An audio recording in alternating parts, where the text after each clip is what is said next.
வணக்கம் ஃப்ரெண்ட்ஸ். இந்த வீடியோவில் நம்ம என்ன செய்தி பார்க்க போகிறோம்னா, பிரபாகரன் உயிருடன் இருக்கிறாரா, உரிய நேரத்தில் வெளிவருகிறார். பல நெடுமாறன் மீண்டும் சர்ச்சையான பேட்டி. இணையதளத்தில் வைரலாகும் செய்தி. வாங்க என்ன தகவல்னு பார்க்கலாம். முதன்முறையாக நம்ம சேனலை பார்க்குறீங்கன்னா சப்ஸ்கிரைப் பண்ணாதவங்களாம் சப்ஸ்கிரைப் பண்ணிக்கோங்க. பெல் பட்டன் சிம்பல் அமைக்கி நம்ம சேனலோட நோட்டிஃபிகேஷனை எனபிள் பண்ணிக்கோங்க. நாங்கள் போடுற வீடியோ எல்லாமே உங்களுக்கு உடனுக்குடனே வந்து சேரும். வாங்க என்ன தகவல்னு இந்த வீடியோவில் பார்க்கலாம்.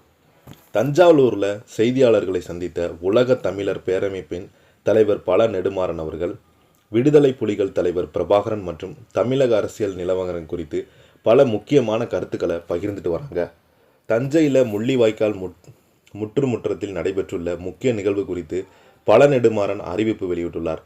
இந்தியாவிலேயே மொழிக்காக நிறுவப்பட்ட முதல் பல்கலைக்கழகமான தமிழ் பல்கலைக்கழகத்தின் முதல் துணைவேந்தர் முனைவேந்தர் சுப்பிரமணி நூற்றாண்டு விழா 26ஆம் தேதி நடைபெறுகிறது.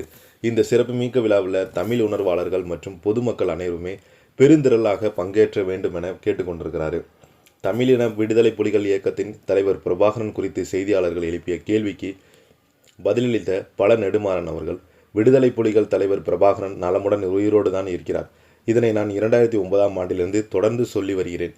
தற்சமயம் அங்கு வெளியே வருவதற்கு சர்வதேச சூழ்நிலை சாதகமாக கிடையாது. உரிய காலம் வரும்போது அவர் நிச்சயமாக மக்கள் முன் வருவார். ஏற்கனவே அவரது மகன் தொலைக்காட்சி முன்பாக தோன்றி பேசியிருக்கிறார். தமிழக அரசின் திட்டங்கள் மற்றும் திரைப்பட கேள்விகள் குறித்து அவர் தனது கருத்துக்களை பதிவு செய்தார். முதலமைச்சர் காலை உணவு திட்டத்தை காமராஜர் காலை உணவு திட்டம் என பெயர் மாற்றம் செய்துள்ள அரசின் நடவடிக்கை வரவேற்பு தக்கது. தமிழக வெற்றி கழகத்தின் ஆட்சி செயல்பாடு குறித்து இப்போது மதிப்பிட முடியாது என்றும் ஓராண்டுக்கு பிறகுதான் கருத்து சொல்வது சரியாக இருக்கும் என்று குறிப்பிட்டுள்ளார்.